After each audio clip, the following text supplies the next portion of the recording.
Exactly 7 minutes past the top of the hour, right, and time for our second conversation.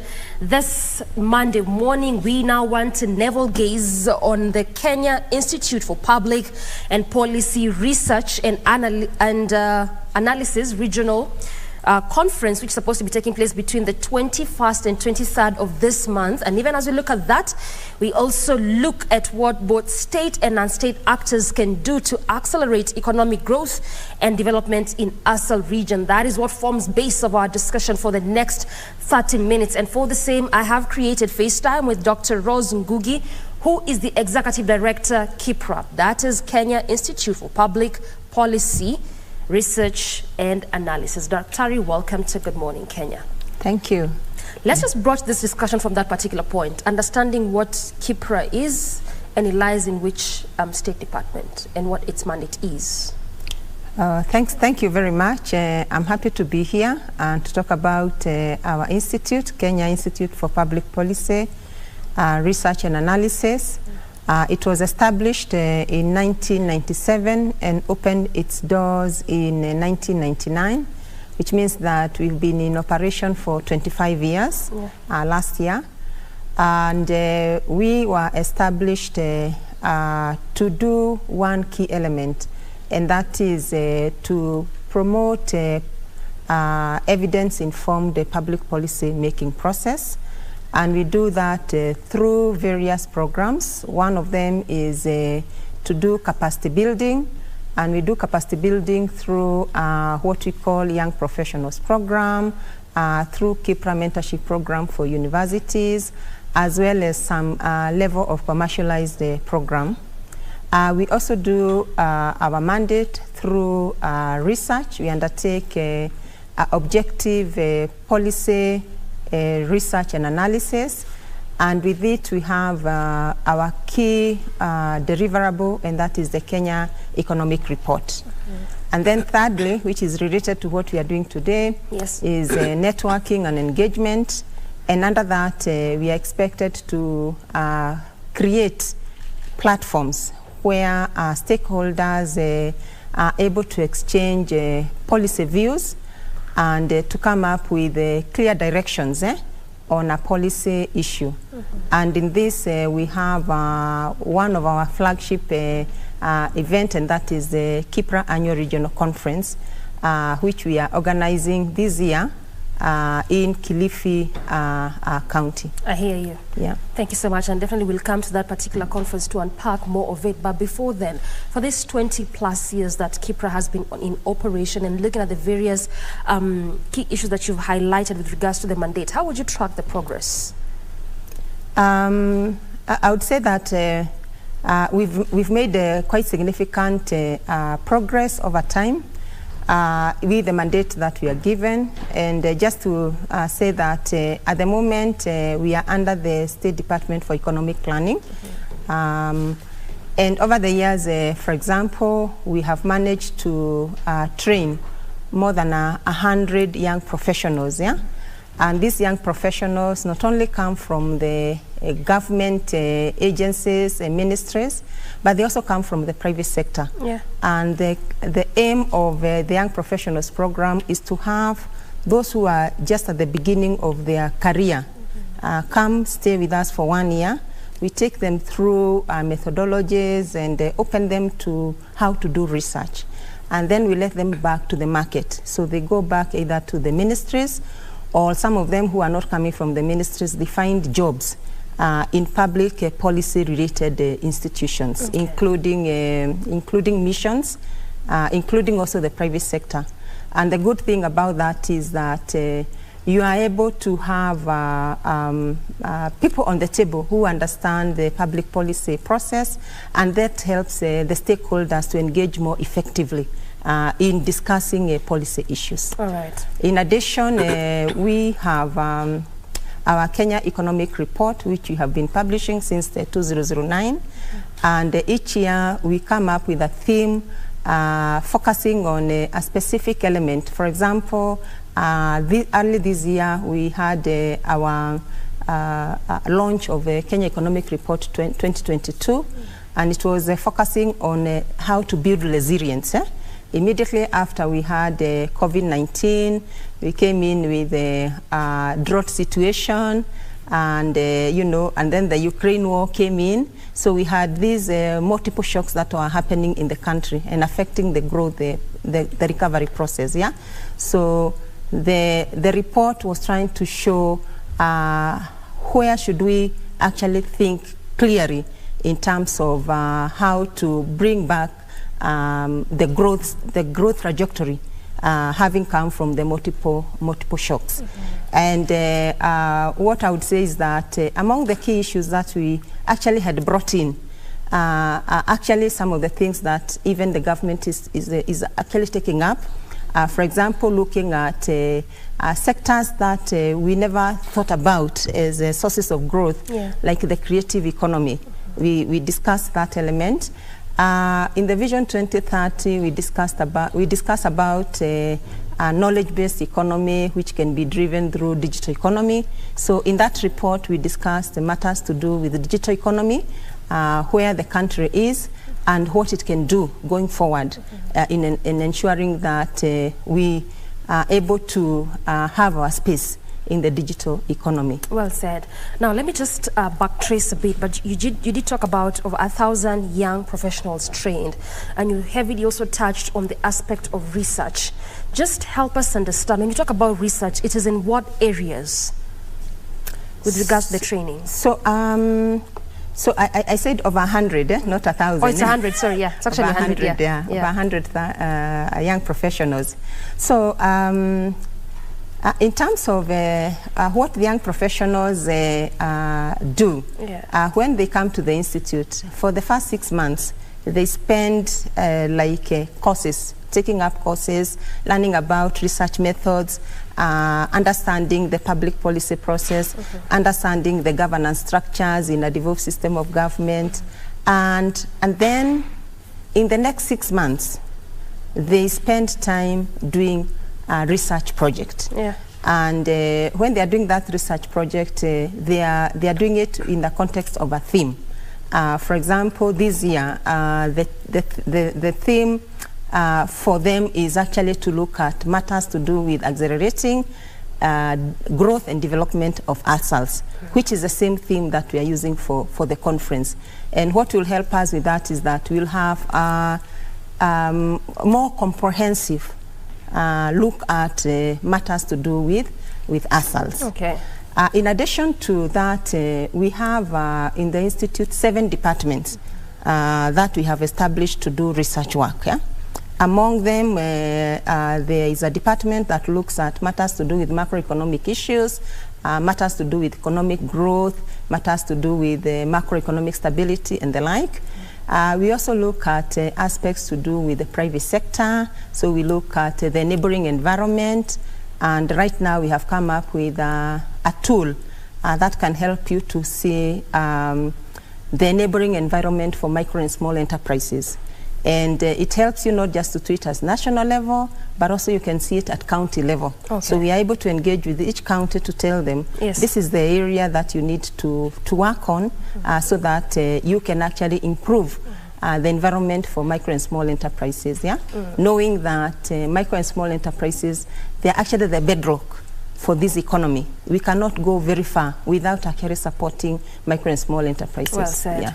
Actually, that micro and small medium enterprises is what formed the theme of just the recently concluded national holiday celebration. But then also I think it was important for us to understand what exactly this State Department does, KIPPRA, so that when we get deeper into the conference and understanding how this will benefit Kenyans, then we know which kind of body is this mandated to actually ensure that this is action, not just a conversation, not just a talk, but there's actually implementation and actioning to what we discussed. Now, coming to that conference, Dr. Rose, this is the 6th annual regional conference. Of course, it just tells you that 5 other conferences have taken place. What is so peculiar about this one coming up on the 21st to 23rd of this month? Yeah, the first time we held this KIPPRA annual regional conference was in 2018. And that was immediately after we had the 2017 drought situation, and when we are holding these conferences, sometimes we look at what really is happening at the economy. We also listen to stakeholders And we also listen to participants to see what are the policy issues that they want us to discuss. So this conference is almost coming at the same time like the 2018, the first annual regional conference we did, because it's coming from a situation where Kenya is, has had a prolonged drought situation. Yes. Yeah?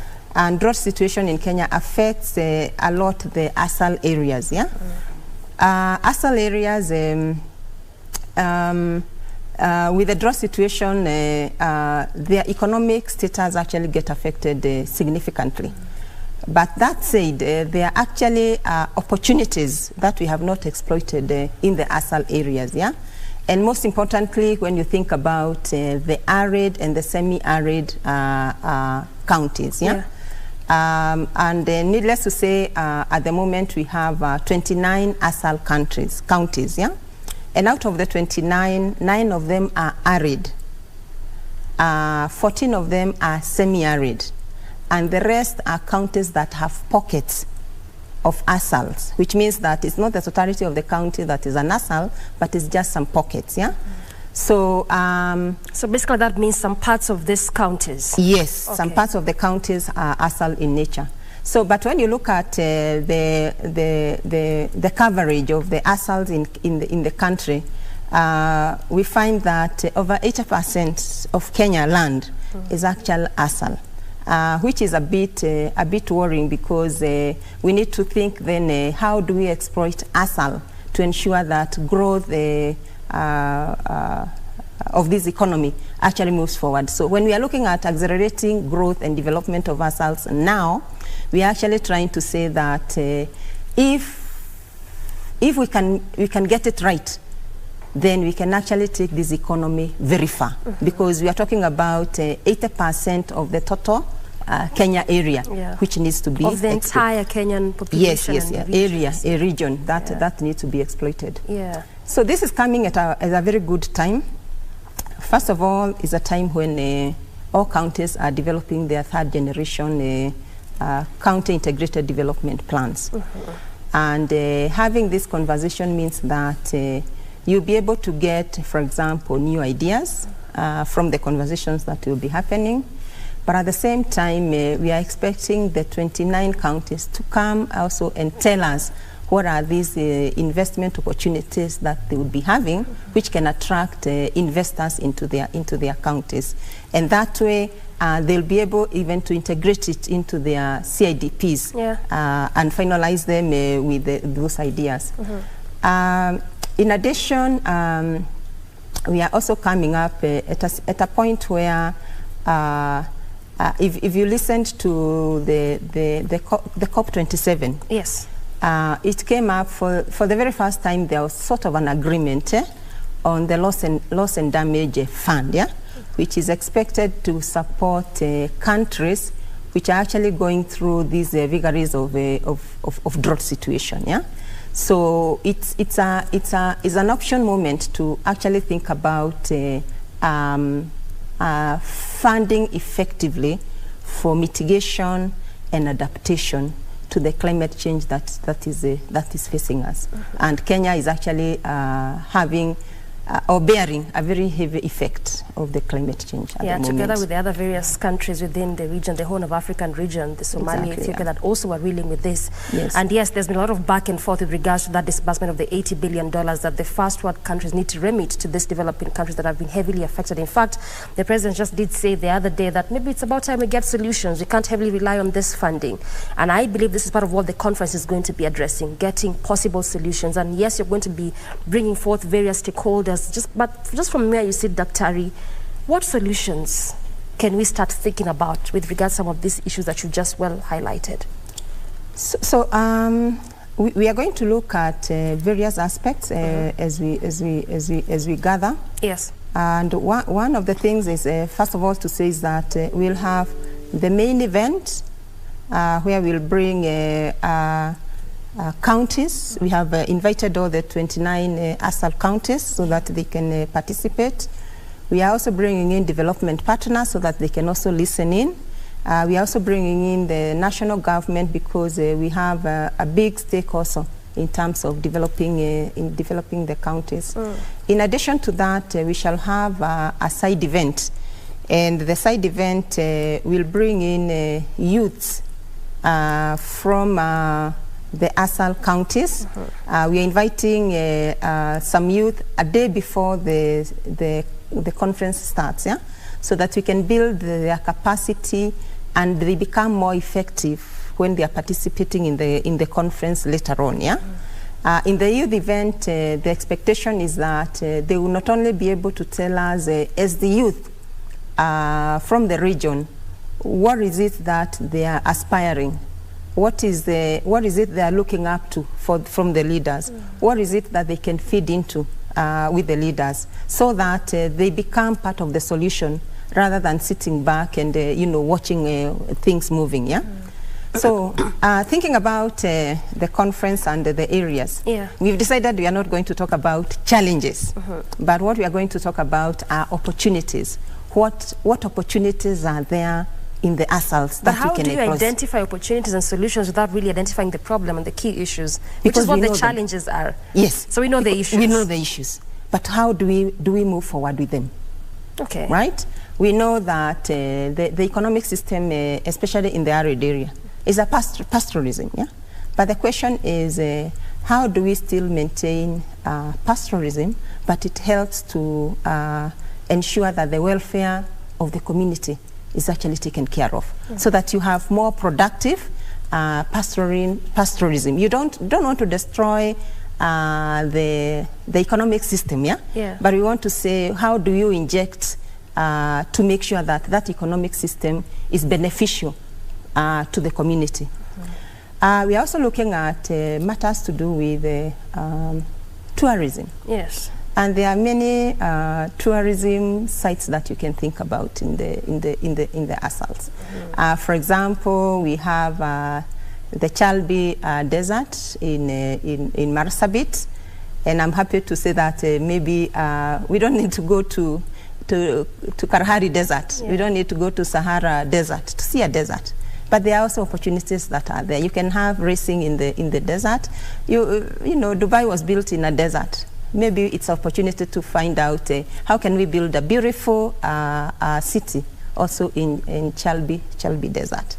The other good thing about this region is that we have a lot of festivals, cultural festivals, yeah? And I'm sorry, I've not attended any yet, but I am hoping that I'll attend in the future, but we need to promote them, because they not only bring the cultural richness of the region, but also they become a tourism attraction for the region. You also know that when you talk about the cradle of humankind, it all starts with a lot of it is in the region, Turkana and the like counties, yeah? But how many of us, even yourself, have you ever visited there just to get an idea of what the cradle of mankind and the museum that is there is all about? So even for the media, I think it's high time now they start really marketing the opportunities that are there in these regions. Okay. Yeah. So basically what you're saying is that there's really quite a lot in these regions, in these 29 counties, so to speak, but we are yet to exploit these opportunities. Who's undoing is it? Because perhaps that's part of some of these things we need to start thinking about. Who's undoing? I would say that we are all trying to move in the right direction. With the devolution, I think we have seen a significant change because you can actually read the county integrated development plans, and you can see the opportunities that are there. Yeah. But that said, we have not seen the private sector taking advantage of the same. Okay. And that is where we want now to see whether we can market the counties to not just the private sector in Kenya, but also to investors at the international level, such that we are able to say that, you know, private sector is playing its role, international NGOs are playing their role, county government is playing its role, and the national government is also playing its role. So in a nutshell, it requires all of us actually to exploit the opportunities that are there in the ASAL. So this is actually needs to be a consolidated kind of effort. Yes. And you're actually due for a break, Daktari, but even as we get to do that, I just want us to be thinking about what the previous conferences have yielded. As we did say earlier, this being the 6th annual regional conference just tells you that there have been 5 other conferences, and you did tell us that you began this in 2018. So one may wonder what advantages and benefits has this had to some of these areas that you're just talking about? What kind of benefits has it yielded so far? What can we look at and say, indeed, it was good enough to hold this conference in 2018, 2019, and all up until where we are right now? And also, as we talk about that, we shall also be looking at some of the thematic areas. This one will be themed around, yes, I know we've touched on tourism and the various other areas of exploitation in some of this region, but how will it be themed around? And even as we come to young people, what kind of ideas have they been giving? How have they been acted on? And what can be done to ensure that actually we can incorporate them in some of these projects and conferences? We'll look at that after this breather. Of course, that just tells you that there's still plenty more to discuss, so don't go anywhere. This is Good Morning Kenya. Stay with us.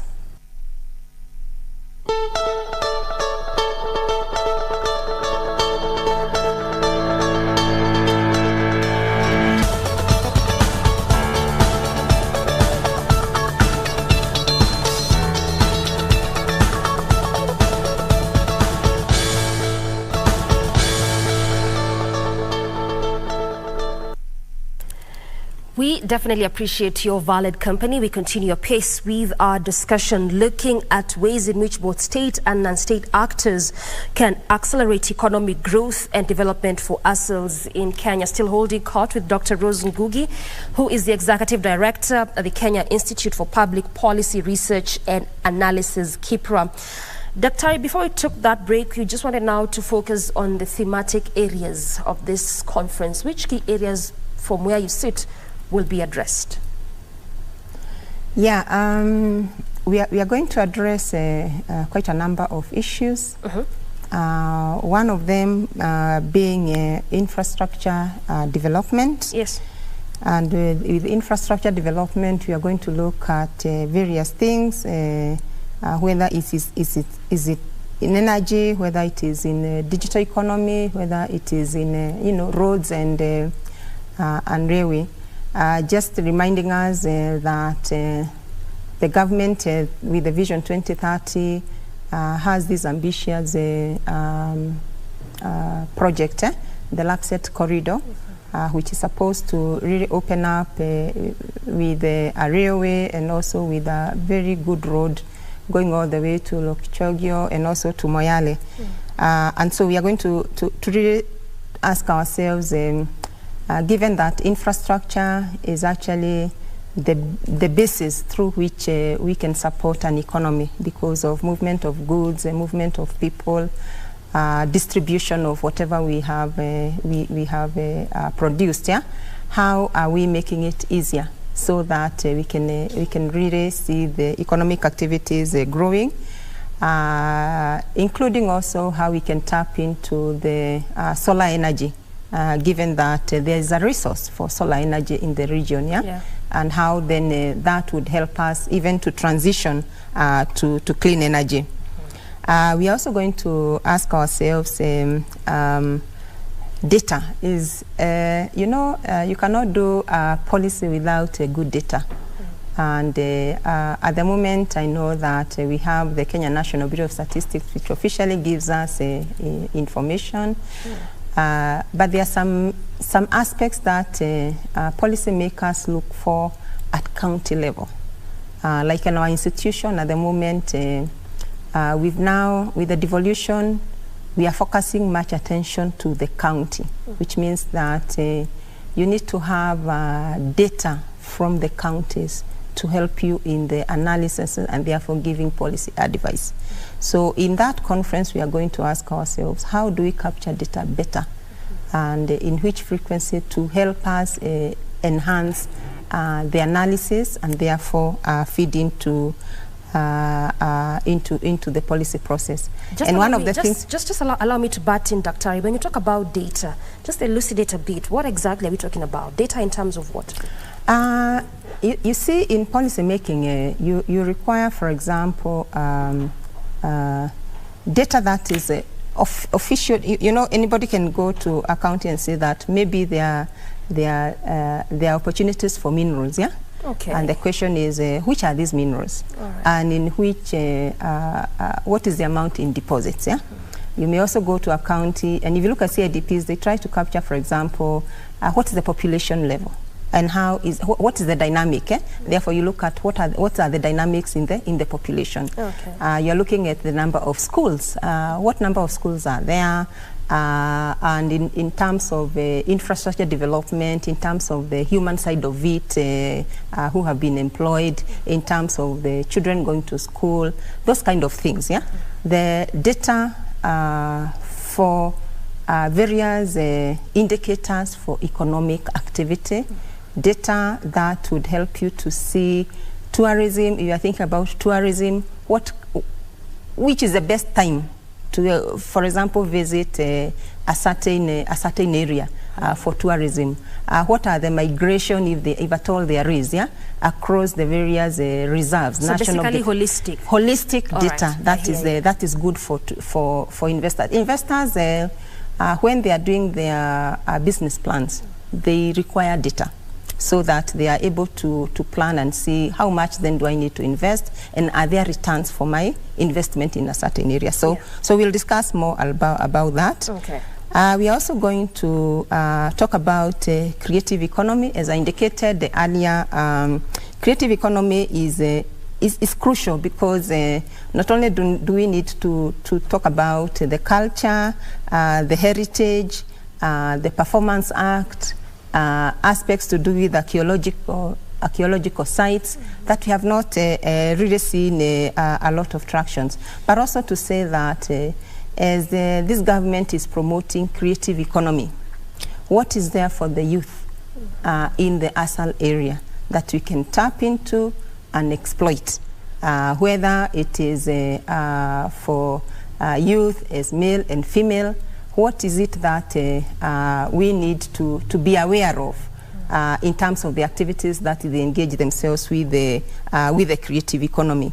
Natural resources, I think we were reminded just recently, because as we do our conference, we really engage with stakeholders, and we were told one of the things that we should not forget to talk about in the conference is apiculture, the beekeeping.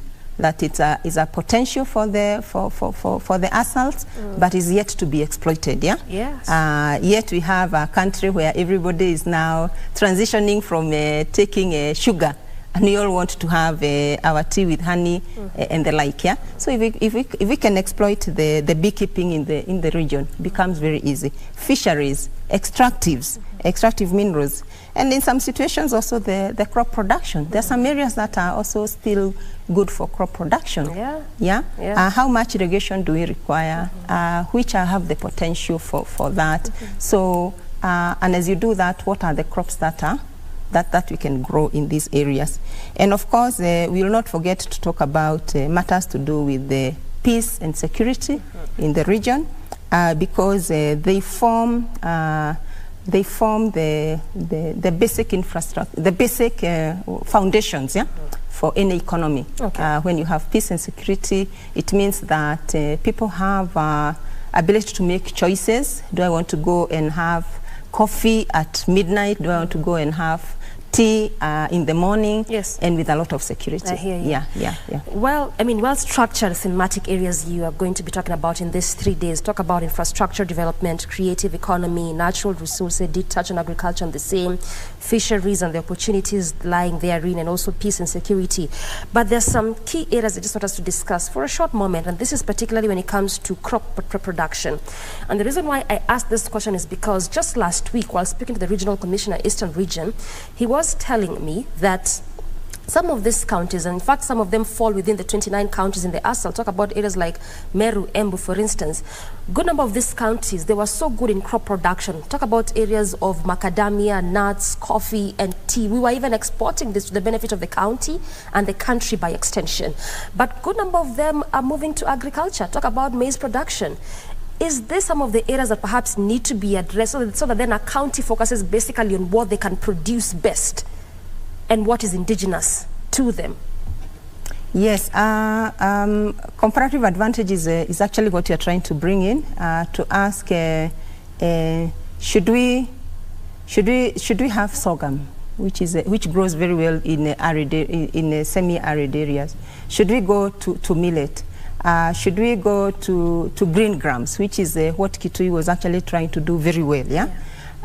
Or do we actually put our effort into maize, which is a temperate climate zone kind of a crop?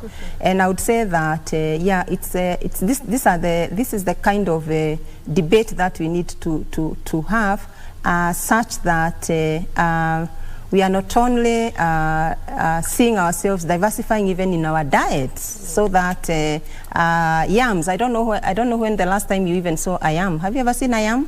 Yes, and I've eaten it. And you have eaten it, yeah? But many of us maybe don't even know what is a yam. Cassava used to be there, but we have seen ourselves actually going down in terms of this production. But these are opportunities that are there that can actually go in the semi-arid areas, instead of seeing them, trying to struggle with a crop that may be just for a different climatic zone. Yeah. We can actually focus on the climate. And I don't even know who told us we need to all of us be growing maize.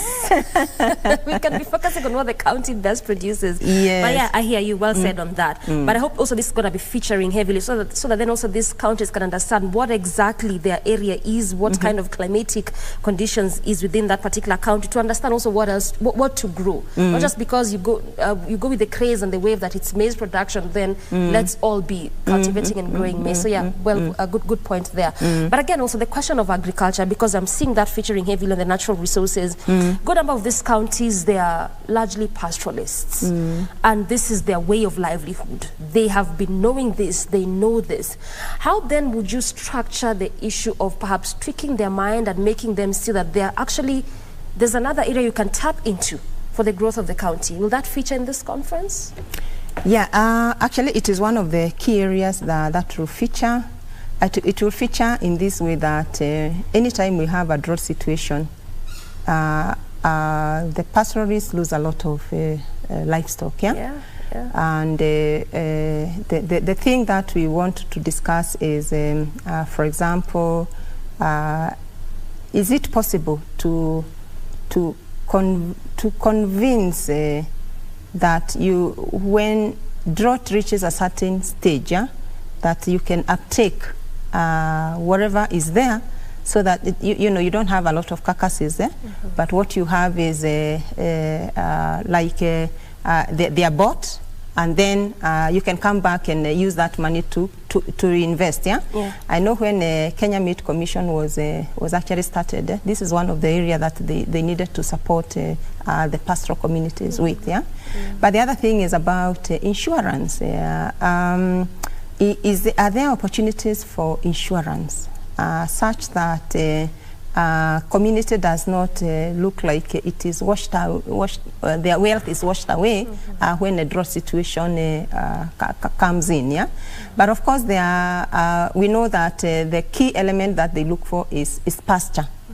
So how do we then ensure that we can have even stock of pasture that they can utilize when the drought situation is there, so that you retain still the pastoralism as an economic way of life, but at the same time say that it can still benefit them, but with some level of intervention to ensure that they may not be grazing, but they have food for their cattle. At the same time that they have a cushioning when the drought situation arises, either by uptake or through insurance for their cattle. Yeah. So it will be a discussion that we shall have. It will be a discussion. Yes, it will be a discussion. It is actually the very first session that we'll be having in our discussion. Because I think then that's really important. You realize some of this, good number of these areas, pastoralism is their way of life. Yes. And so then when you try to tell them about agriculture, a good number of them, they don't even want to get there. Like for the longest time, this is how they know how to, make a living and make a living. But then you realize there's some areas we can tap into. Turkana, for instance, talk about fish in that area. Yes. An area of agriculture which can be tapped in heavily and bring benefits and return to the county and by extension the country at large. So if that's going to feature in, well, that's well said. Yeah. Also, talk to me about the question of whether it's a policy matter or just an implementation issue. Why I ask this is because even earlier on you did mention, and we are in agreement, that 4.5 million Kenyans, and even the number could be increasing as we speak, of Kenyans dealing with issues of drought. Talk about slightly above 200,000 children suffering malnutrition, and the 29 counties, as you rightfully put it so, Daktari. So then one would wonder, is it just a question of policy, getting it right as it needs to be, or it's a matter of implementation? And whichever one it is, how best do we deal with this matter? Yeah, I would say that as far as policy is concerned, or policy framework, if I talk about it from that angle, I would say that there's quite a lot on the ground. For example, we have the State Department for ASAL, which is actually meant to focus on matters to do with the ASAL counties. And having such a department, a state department, means that there is a demonstration of the government commitment to ensuring that the ASAL areas are moving in the right direction. I would also say that with the devolved system of government, if you read a lot of the CIDPs, you'll find the initiatives that each county is actually coming up with from the policy point of view to ensure that growth of the county, each county, is actually moving in the right direction. But in addition to that, you have the international NGOs. They are quite plenty on the ground. And one of the things that one needs then to also look at is at the implementation level, at the project identification level, are we able to talk all of us together such that whether they are CBOs, whether they are international NGOs, whether it's the county or the national government, we are all actually making an input into a plan that has already been put together, such that at the end of the plan period, you can say that actually we all moved together and we arrived at this point. But if we are not able to coordinate ourselves together nicely, then it means that we will be doing bits and pieces of implementation, but at the end of the day, we may not be really, coordinating ourselves appropriately. But in addition to that, I would say that with the climate change, it's become even more difficult now because the expectation was that we would even get a lot of funding, even for climate change itself, and that's why I was saying that the COP27, when there was an agreement of the loss and damage fund, it was a major breakthrough. Because the expectation is that for the things that we have actually seen, the losses we have done, we have seen, the damages that we have seen in these regions, we could have some adequate funding that is coming through. But of course, we have to wait until the COP28 to see how the implementation of that fund will be done. Yes, I hear you. In fact, that was really quite the uproar there with African heads of state with this the fund on the loss and damage, to a point that also almost became a matter of non-discussion until they pushed it that yes, we need to be discussing about this loss and damage and see how this $80 billion they pledged, how it's going to be disbursed, because not even half of it has been disbursed.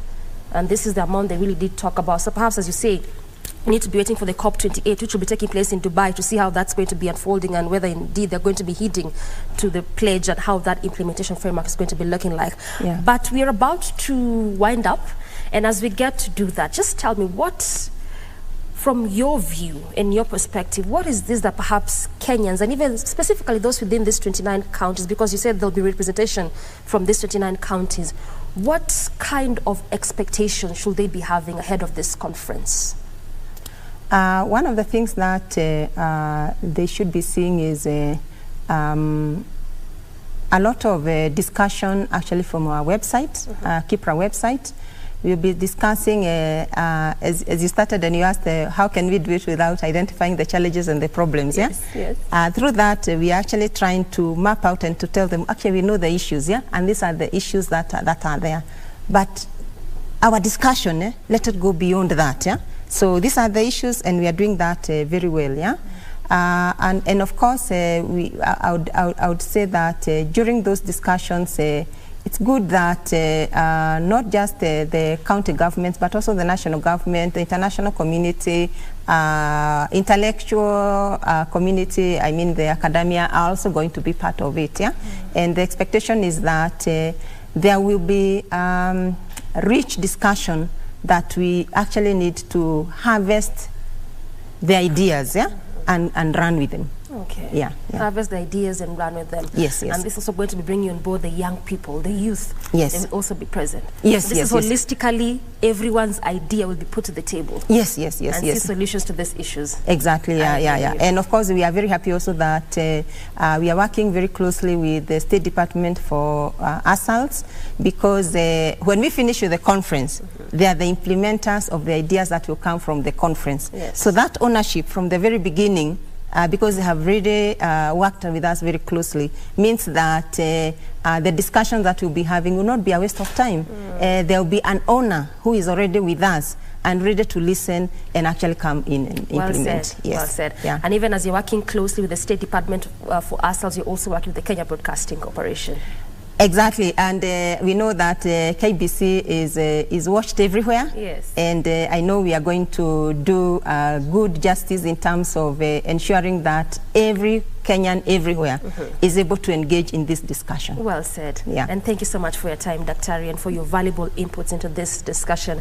It's about time we really have conversations and look at actioning the conversation with regards to some of these issues of food insecurity and looking at better ways to alleviate the burden in the ASAL counties. Yeah. We don't want to get the 90% threshold. We are at 80%. Yes. So we need to see how we can reduce these percentages. Yes. Well said. Asante sana. Thank you very much. Yeah. Good.